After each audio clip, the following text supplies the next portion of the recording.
আছে তাকেই যেন মরণের স্বাদ গ্রহণ করতে হবে। বাঁচার কোনো অধিকার নাই, কেউ দুনিয়াতে বাঁচতে পারে নাই, সকলকেই যেন মরতে হবে। মরণ এমন একটা সাবজেক্ট, মরণের কোনো রকম কোনো গৌরব নাই। কেমন যেই দিন কিয়ামত হবে, সকল মানুষ সেদিন কিয়ামতের ময়দানে দণ্ডায়মান হবে।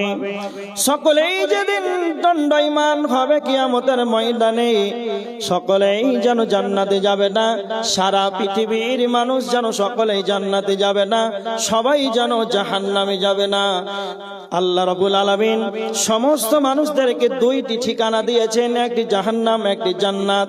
একটি জাহান্নাম, একটি জান্নাত। জান্নাত জাহান্নাম দুইটি আমাদের মানুষদের যেন শেষ দুইটি ঠিকানা। সকলেই জান্নাতে যাবে না, সকলেই যেন জাহান্নামে যাবে না। কিছু মানুষ যাবে যারা ভালো কাজ করবে, তার মানে কিছু মানুষ জান্নাতে যাবে, যারা জান্নাতি হবে তারা যেন জান্নাতে যাবে, যারা জাহান্নামী হবে তারা যেন জাহান্নামে যাবে। জান্নাত জাহান্নামের গ্রুপ আছে, কিন্তু মতের কোন রকম গৌরব নাই। বাদশা হলে মরতে হবে, ভিখারি হলে মরতে হবে, মরার ব্যাপারে কোন রকমের কোন গৌরব নাই।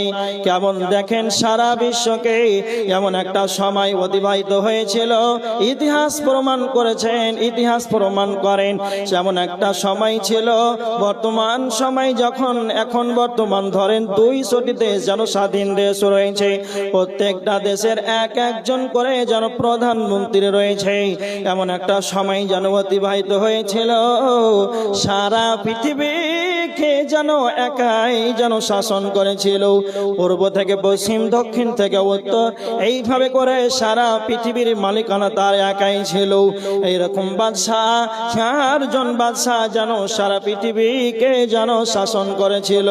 তার ভিতরে ছিল 2 জন মুসলমান আর 2 জন ছিলেন কাফের। 2 জন মুসলমানের নাম, একজন ছিলেন সুলাইমান ইবনে দাউদ আলাইহিস সালাম, আর দ্বিতীয় নাম্বার জুলকারনাইন। 2 জন কাফেরের নাম, একজন ছিলেন নমরুদ, অপরজন ছিলেন বাগতেনাশার। এরা 4 জন ব্যক্তি ছিলেন সারা পৃথিবীর যেন বাদশাহ ছিল। সারা পৃথিবীর বাদশাহ হলেও তাদেরকে যেন দুনিয়া ছেড়ে চলে যেতে হয়েছে, কারো বাঁচার উপায় নাই। একবার দেখেন হযরত আদম আলাইহিস সালাতু ওয়াস সালাম কত বছর বেঁচে ছিলেন? 960 বছর বেঁচে ছিলেন। হযরত নূহ আলাইহিস সালাতু ওয়াস সালাম 950 বছর শুধু দাওয়াতি কাজ করেছেন। হযরত ইদ্রিস তিনি কতদিন বেঁচে ছিলেন? না তো 860 বছর। হুদ আলাইহিস সালাতু ওয়াস সালাম কতদিন দুনিয়াতে জীবন হায়াত পেয়েছিলেন? 450 বছরের তিনি বেঁচে হায়াত পেয়েছিলেন। এতগুলো সময় পাওয়ার পরেও যেন তাদেরকে দুনিয়া ছেড়ে চলে যেতে হয়েছে। আল্লাহর নবী বলেছেন, তিরমিজি শরীফের হাদিস, বিশ্ব নবী বলেছেন, উমর উম্মতি, আমার উম্মতের গড় বয়স কত? মিন 60 সানাতান ইলা 70 সানাতান। আমার উম্মতের 60 থেকে 70 বছর এদের হায়াত, এর মধ্যেই যেন এরা দুনিয়া ছেড়ে চলে যাবে।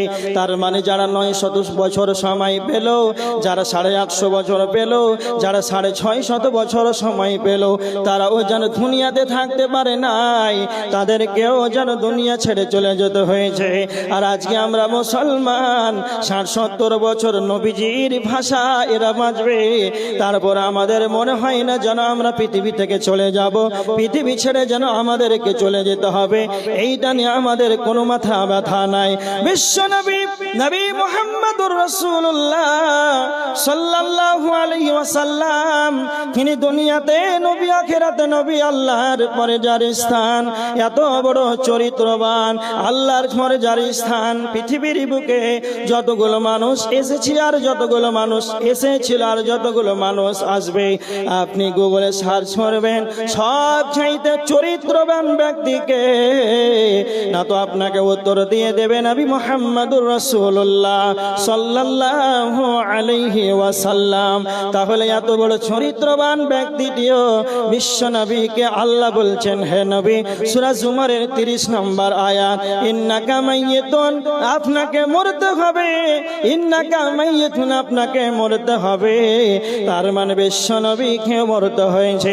আমার আল্লাহ বলেছেন সূরা আম্বিয়ার 34 নম্বর আয়াতের ভিতরে, ওয়া মা জাআলনা লিবাশারিম মিন ক্বাবলিকাল খুল, আল্লাহ বলেছেন হে নবী, আল্লাহ স্বয়ং নবীজিকে সম্বোধন করে বলেছেন, হে নবী, আমি আপনার পূর্বে আমি কাউকে অনন্তকাল জীবন যেন দান করে নাই। আফা ইম্মিত, আপনাকে মরতে হবে। তার মানে বিশ্ব নবীকেও যেন মরণের স্বাদ গ্রহণ করতে হয়েছে, নবীজিকে দুনিয়া ছেড়ে চলে যেতে হয়েছে। মরণ থেকে কারো বাঁচার উপায় রবে না।